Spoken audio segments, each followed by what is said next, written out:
Well, it has not been a question of how, but a question of how many would Chelsea swallow or prevent from going into the back of its net as Brighton trounced Chelsea, and what a total annihilation at what we call the Brighton or the Annex Stadium down in Brighton. Welcome to Rokani Media Football. How are you guys? And where you watching us from? I go by the names of Rokani David. Smash the like button, guys. Comment and share. Guys, now we've seen the Blues being told that we are the true Blues, and you know the true Blues, and that is Brighton. Brighton has gone ahead to beat Chelsea by 4-1. And obviously, one will ask himself, why is it going to make a lot of news? Chelsea took the former manager of Brighton, and he's the one that has really paid a visit to Annex Stadium, and they've really annihilated him with a goal difference of 3, as Chelsea managed to put only 1 and Brighton put in 4. 2 own goals, Trossard, and obviously the other player of Brighton going ahead to really net that ball into the back of the net. If actually watching us for the very first time, guys, rush into the lower right bottom corner, smash the subscription button. After smashing it, hit the notification bell that will enable you get notified each and every time I upload a video onto this channel. Now, within 5 minutes, Lisandro Trossard had already made it 1 for a side which goes by names of Brighton. Then Ruben Loftus-Cheek with an own goal in the 14th minute. Trevor Chalobah again with an own goal in the 42nd minute. And obviously, Pascal Grob in the 90th plus 2 minutes. In the 90th plus 2 minute side in there for you. That's how Chelsea conceded 4 goals, and Kai Havertz pulled 1 in the 48th minute at the beginning of the second half, in what we thought that maybe they are going to pull back to come in and really score very many goals, but obviously they didn't really go the side of a team which goes by the names of a team which goes by names of Chelsea. And obviously, who won the day? It is Brighton, and obviously they've gone ahead to win that game of football. Ever since this new manager had came in through, he had not managed to win a single game apart from really registering draws and losses, but he has been playing very well. Amidst everything that was happening, they've been playing very, very well. And obviously, Chelsea have been beaten by 4-1, and it has been so much bad for Graham Potter. Coming back from that 1-1 draw with Manchester United, if at all you've been a very huge supporter of Chelsea and a very huge fan, you got to know that in that time, the only thing that really failed United from beating Chelsea was because they never had a prolific centre forward with them, and obviously their creation was not up to that side. But obviously United had the chance to go on and really be 3-2 goals ahead of Chelsea in the first half, but obviously the manager made a very quick adjustment. He took Cucurella off in the 38th minute and brought on Kovacic, and obviously they really registered a goal. But remember, the stats in that game were really so much annoying. If at all you are a fan of football who could really sit down and analyze it, one will say, Rokani, you are a fan of Manchester United, that's why you're really saying that. But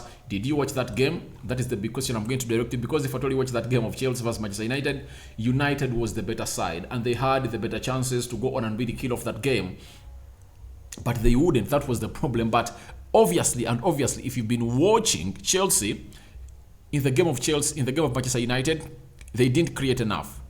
You get? In the game they played in the midweek against RB Salzburg attacked Chelsea a lot, and it was courtesy of what we call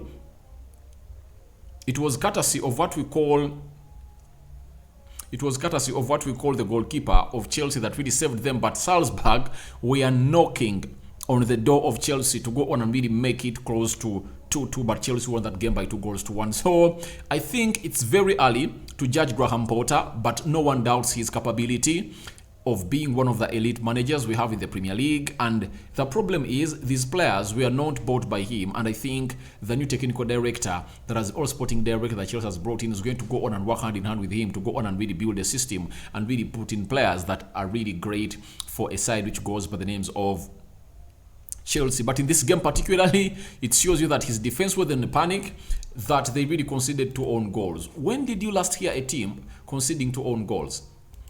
When did you last hear a team conceding 2 own goals? Because he was playing with the back 3. Let me show you how he stood. He started this game and who he really brought on. He played with the false 9. and that is Kai Havertz, who scored his own goal. But the way he's really a tinkerman is really going to make me really attack Graham Potter, because every time he keeps on changing these players. Look at Erik ten Hag. It took him 2 games to get to know his starting 11. Brighton beat him by 2-1. Brentford beat him by 4-0. And obviously, in the third game of Liverpool, the lineup that he brought and really got a result against Liverpool went ahead to play all the games. Now here, Chalobah, Silva, and Chichurela, these 3 played into the midweek. I think that is a constant. Kepa Arrizabalaga is a constant. How do you play Pulisic? How do you play Pulisic as a wing back and Sterling as a left wing back? This is out of the world, and I don't believe that he has won a game when he's playing these 2, because I've seen Sterling playing as a right back here, as a right wing back. You get? So I believe you can't really be having a midfield with Kovacic and Ruben Loftus-Cheek.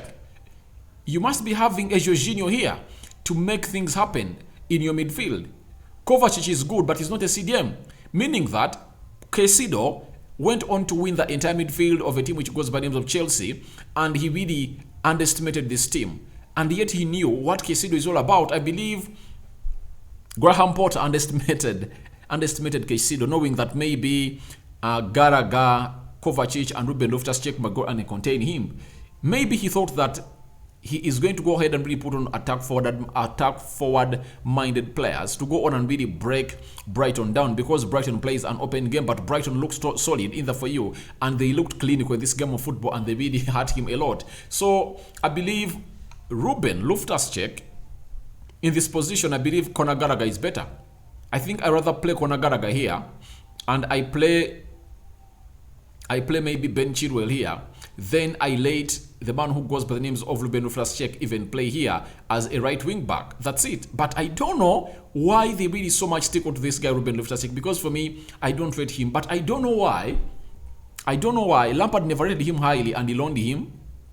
Then Thomas Tuchel, when Ruben Loftus-Cheek said he wants to leave Chelsea, he started to put him or field him in every game of Chelsea. Now, the same applies to the former Brighton manager, Potter. He's really going ahead to really put this guy into the starting 11. And I believe those mistakes were made. And obviously, people will say that mistakes are always realized when the team loses. Yeah, because Ruben Loftus-Cheek was in that midfield of Chelsea when they're playing Manchester United.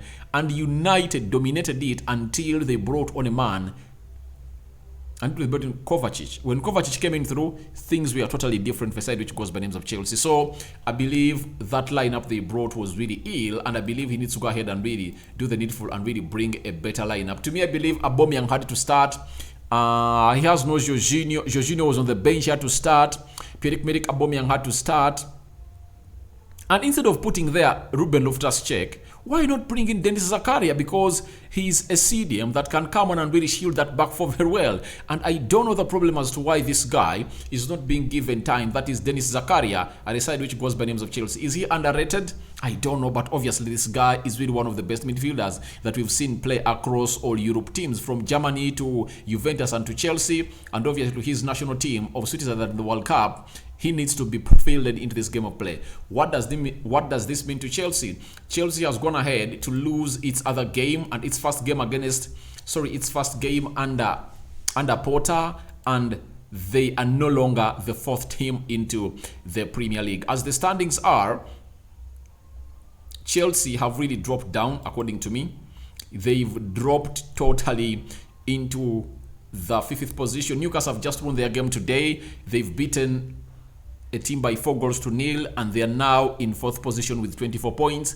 Chelsea is having 21 points. United is playing tomorrow, meaning that if at all United wins tomorrow, they are going to go ahead and really be in the fifth position, and Chelsea is going to descend to the sixth position into the Premier League. Brighton has played 12 games and they are having 18 points, meaning that they are really doing great. And obviously, however much, most of the points they have were won under Graham Potter, but the manager who has been brought in has really gone ahead to win his first game. Remember, his first match, he drew away at Anfield by 3-3. And I believe that would have sent a very clear message to Graham Potter that he needs to come on and really respect this team, because when it's at their home, it turns into a deadly side. That is a team which goes by the names of Brighton, and obviously Chelsea needs to go on and really improve more and more and more. And secondly, the players of Chelsea, they were like not in the field of play.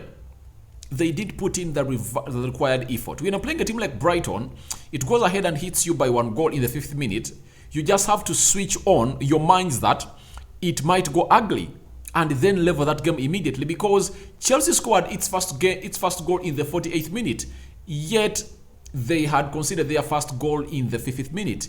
And they went ahead to concede 2 own goals in the first half to make it 3. And in the first half, they couldn't pull back to get 1 or 2. And obviously, in the second half, when they pulled 1, they never even applied more pressure.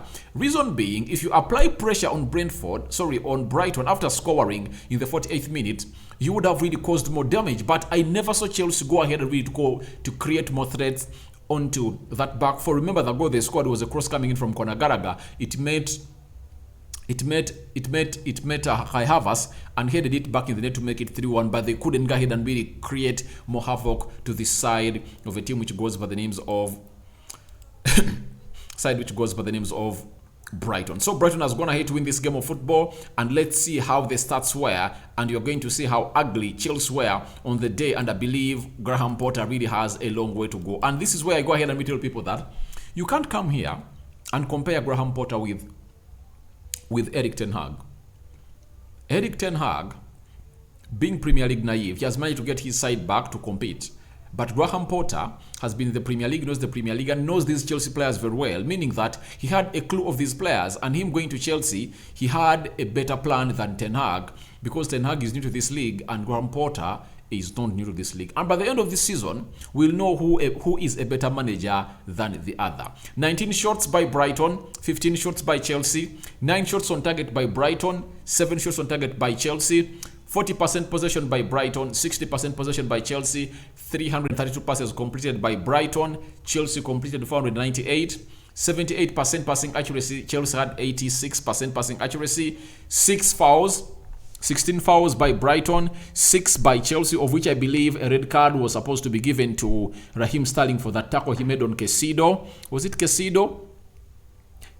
But they didn't. 1 yellow card for Brighton, 2 yellow cards for a team which goes by the names of Chelsea, 0 red cards to both sides, 0 offsides to both sides, 8 corners for Brighton and 7 corners for Chelsea. Now you know that Brighton were really so much on Chelsea, and they really brought a direct game on Chelsea that Chelsea couldn't handle, and Chelsea have suffered their other defeat or their first defeat against Graham Potter. So your reactions are welcome in the comment section below as far as Brighton 4, Chelsea 1 is concerned. Rush into the comment section. Tell me what you think about this game of football as we have come here and really broke it down. Chelsea have been beaten. And remember, Man City also won by 1-0, and it was not a goal from the open play. It was scored by Kevin De Bruyne. It was a free kick. Newcastle has won by 4-0. Bournemouth has been beaten by Spurs by 3-2. Spurs coming in from behind because Brighton was leading the game by 2-0, and Spurs came back and really got that win. A very much important win as they head into their only die game in France against Marseille on Tuesday. You know that very well. Thank you guys for watching in. Rokani David is my name. I sign out for now, and I hand you over to the Almighty Lord to look you all watch you over as we head into a Sunday and we call a Saturday an end. I'm out for now. See you later. I think we're going to return with the match reaction of Liverpool, a game that is happening, I think, in the next, 1 hour? That's when the game is really happening, and obviously we are going to be here bringing you what the game of football of Liverpool is all about. I'm out.